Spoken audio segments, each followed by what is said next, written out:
This is going to be a very special Will It Run. This is a 1970 Allis Chalmers B208. This was built by Simplicity. Now, the reason why this is going to be a special Will It Run, if you bear with me, let me give you a little bit of history on this. This belonged to a friend of mine that I worked with for quite some time. He had been battling cancer, and he passed away last week. So I actually picked this thing up a couple months ago, and I was going to do this Will It Run in the springtime next year because we're in December, it's 20 degrees outside, and we got snow.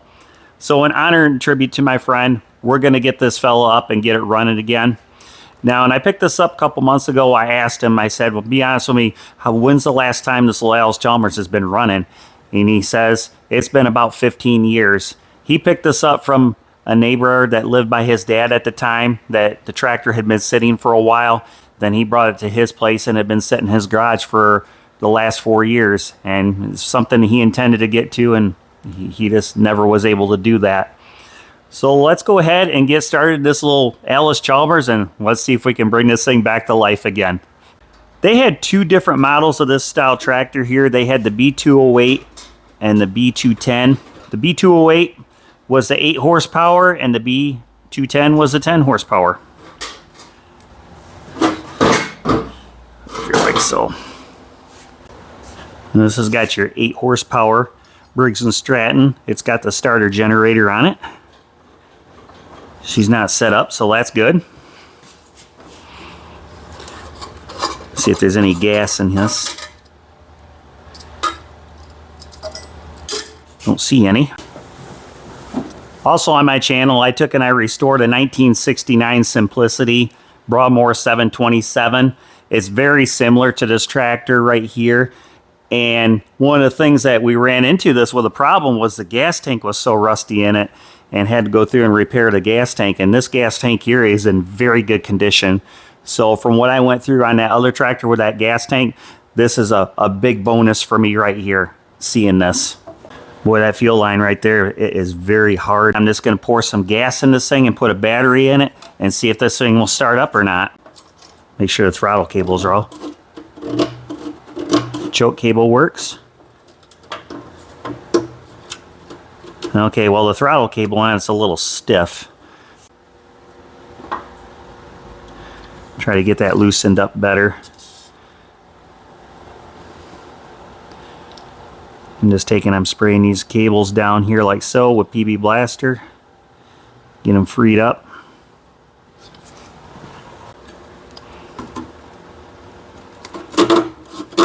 There we go. That one's freed up. Man, that throttle cable is really froze up on that one.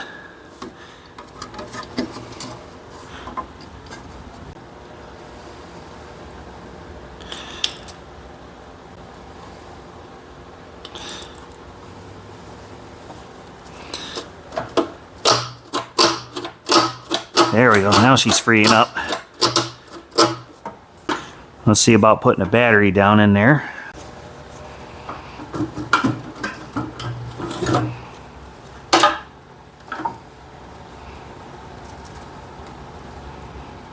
No battery cable over there on that side, I see. Yep, it was there. Yes, I know this is the wrong color for the battery cable for the negative side, but I'm just ultimately trying to see if this thing will spin over or not. I already know I got to replace the fuel line, so I'll replace the fuel line and make up a new set of battery cables to put on it as well.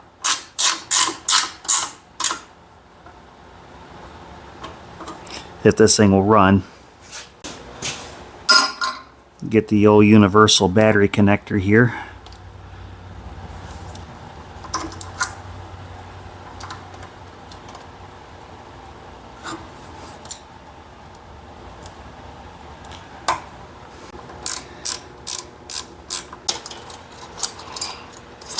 Well, the ignition switch is busted on. I see that might be a problem.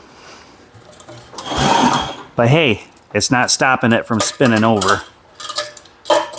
But is this switch busted though, where it's not going to allow me to have a spark? Well, that thing spins over real good, don't it?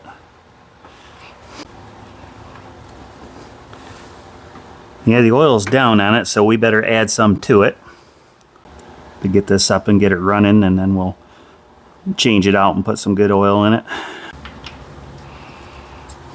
What I want to do here, being this has been sitting for so long, I want to take and pop this grill down here so I can shoot some oil inside that cylinder, so we're not starting this on the dry, you know what I'm saying? Hopefully I can just kind of take and lay this thing down the front and I don't have to take it out all the way. That's kind of my idea, I'm thinking. Yeah, I think I can do this.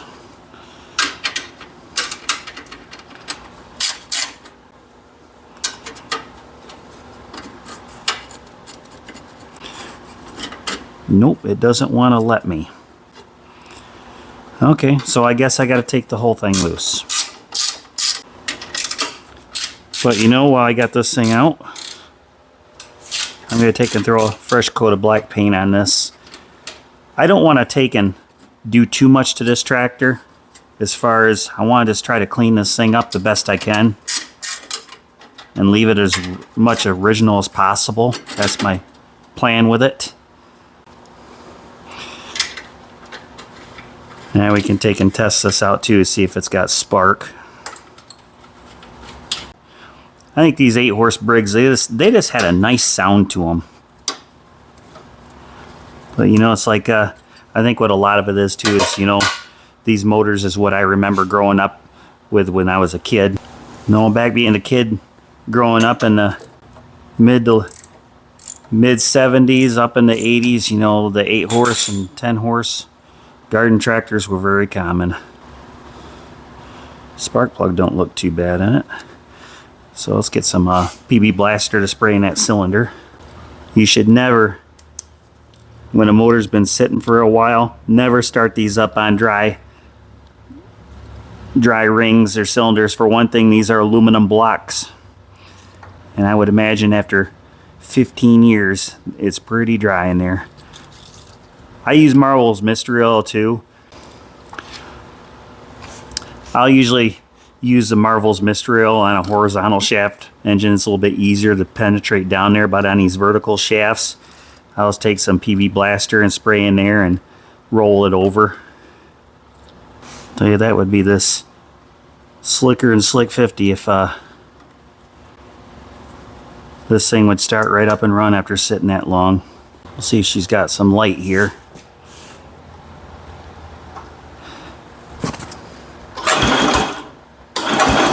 Oh, she's got a spark. We like that. That's a good sign. Well, now we just got to put some gasoline in here and see if she'll bark off. Now let's see how many fuel leaks we got and see if the float sticks and pukes gasoline out on the floor. Put a fuel shutoff on these things. I never really was a fan of how they did it because it's very difficult to get your hand back there. See if we got gas coming out. Goes to show you this thing is old. Look at this fuel clamp right here. Weren't these clamps awful? Trying to get a pair of pliers on to get them loose. Boy, that line is so hard on this thing. I don't know if, I'm afraid if I cut that, then the line is short. Just for the heck of it, let's just see if it'll start. Wait a minute. Yup. Float's already sticking in it. I see it dripping right now. Well, let's roll over, see if it'll start. If I can't get to stop dripping, we might have to do some carburetor work. We'll see if she'll bark off here.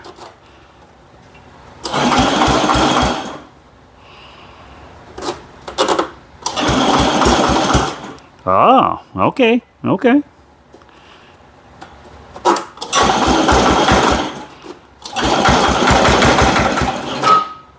Oh, she's gonna run.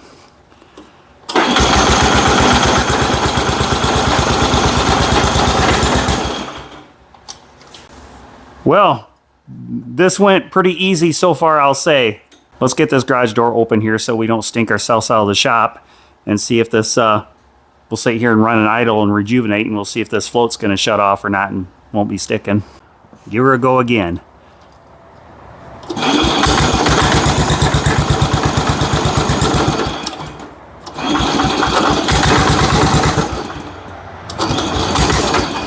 Come on.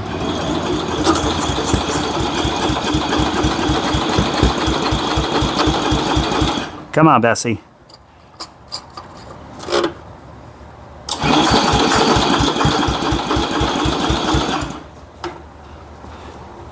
Well,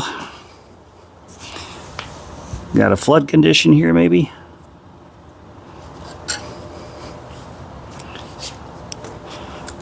See if my plug, see if I fouled that spark plug out or not.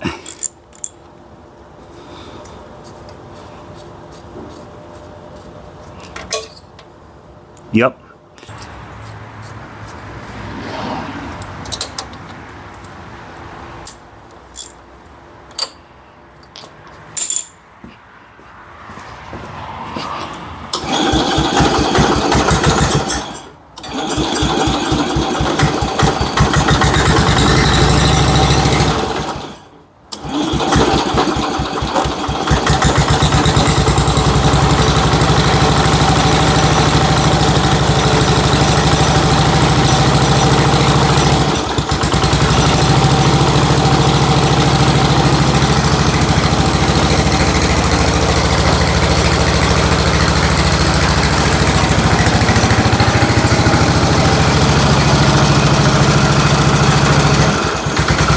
No, we're going to do some carburetor work on this.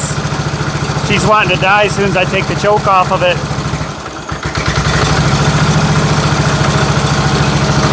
Let me try pulling that air breather off in a second. She doesn't sound bad though, I'll say that.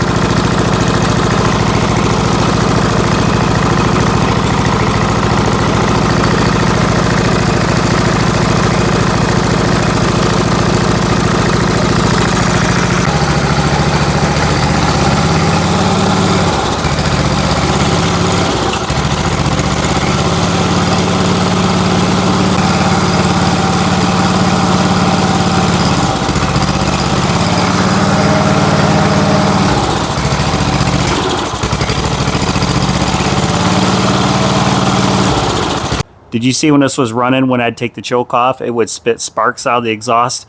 That's definitely a lean mixture there. Well, I guess I had that expectation that we're going to have to do some carb work, but hey, I'm happy the motor runs. It does sound good. So we'll start taking this carburetor off. And it doesn't want to run real good with the way it is.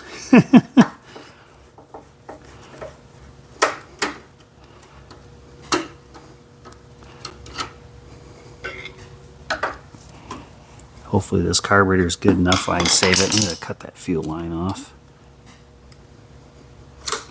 Boy, that line is just really hard on this. So I might as well cut the fuel line because I'm going to replace this old line anyway. Let's lay that up out of the way.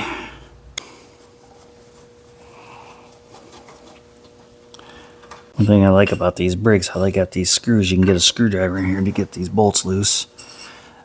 Well, this muffler's been welded on it, so we're going to take this off because I'm going to replace this muffler on there.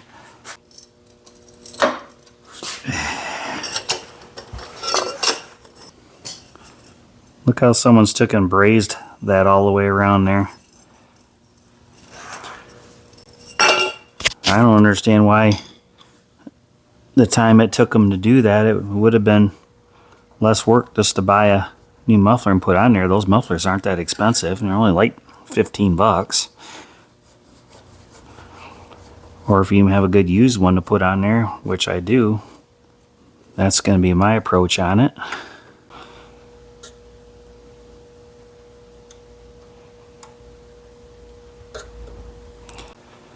Well, take this over to the bench and see what we can get into with this carburetor.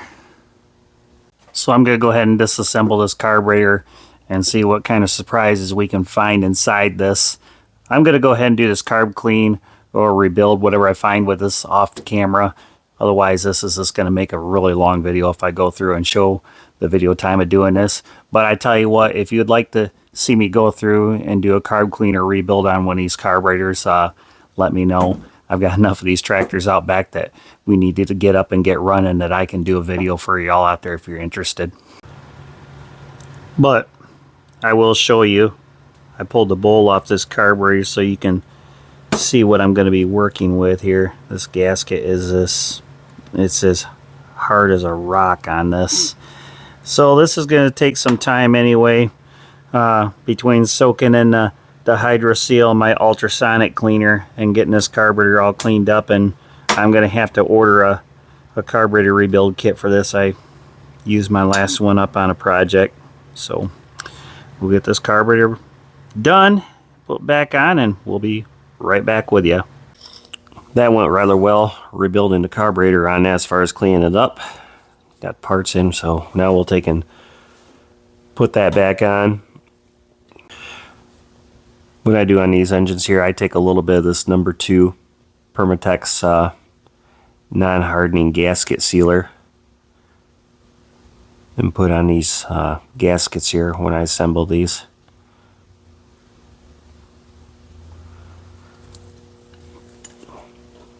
Now, kind of forgive me if I'm a little snuffy and snorty in this part here filming. I've come down with a cold, and it has not been my friend, let's just say.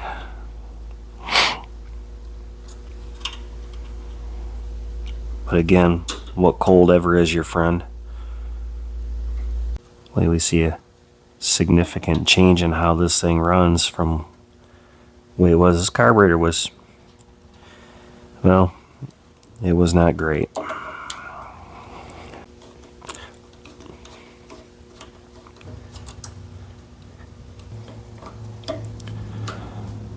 I'm actually kind of excited to get this thing started up and running. You know, and just take this thing out and run it. You know, it's been 15 years since this thing's been run and drove. Get all that gear oil circulating through the rear axle in it again. We'll end up swapping that out and changing that later. Here's a better used muffler to put on this thing right now. We'll stick this guy on here. Then we go through and start cleaning this thing up and detailing it. I got some nice silver header paint that I'll take this off and clean it up nice and spray it.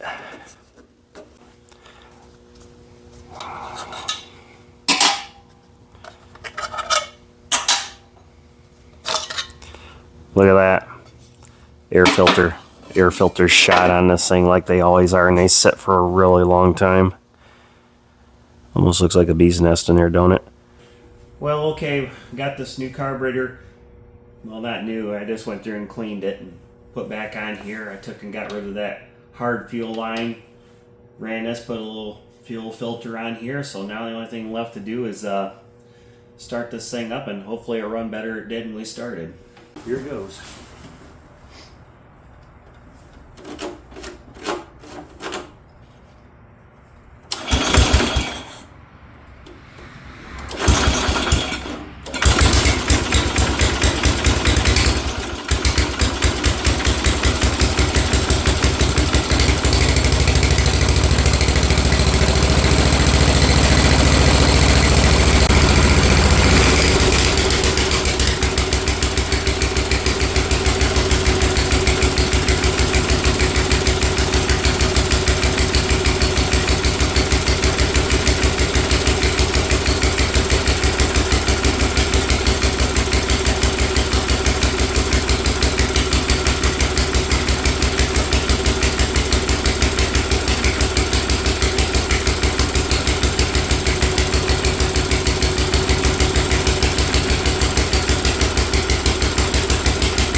push doesn't work on it, so it doesn't shut it off, so I have to choke it to shut it off, which I kind of question that key switch. But went to go put this thing in drive, and it don't drive because the belt is off of it. So I don't know if this is something. I could pop back on here. Yeah. Well, guess what? I don't think we're gonna be able to drive this.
Well, I gotta say, this was a success getting this little Allis Chalmers B208 up and running again after 15 years. I struggled a little bit with the drive belt there, getting that put back on so I could drive it, but we were able to struggle bust through that and make that happen. But yeah, overall, this thing, I'm real happy. This thing runs really good. It sounds good, and it doesn't seem to have any stumbles in it when you're driving it. And I say, my friend that passed away, I think he'd be looking down right now and smiling, and I'm sure he's glad this is up and running again. This is something that he wanted to do. So, I've really enjoyed doing this video, you know, and paying a tribute to him for it. We're going to take and stick this tractor aside for right now. We'll come back to it later. We'll start doing some cosmetic stuff on it. The seat that's on this has got a couple tears in it. There's the upholstery shop here in town. I want to take them to seat and have them fix that. Plus, we got some other projects we need to get finished up on. We got that 1940 Ford 9N that we're restoring. I did a little video a little while back on where I've got the front end apart and I'm rebuilding that. I got the front spindles sent out to a machine shop right now so they can get honed out so I can get those spindles put back in. As soon as I get those back, we'll take and throw that front end back together on it. We got that Toro zero turn, that Z5000 that we did a motor for. I need to get that motor put back in that so that can get running and out the door. I'll post a couple links at the end of this video if you haven't seen those yet, if you're interested. So if you're enjoying this video, please consider leaving a like and maybe consider subscribing. And until next time, we'll see you later. Take care.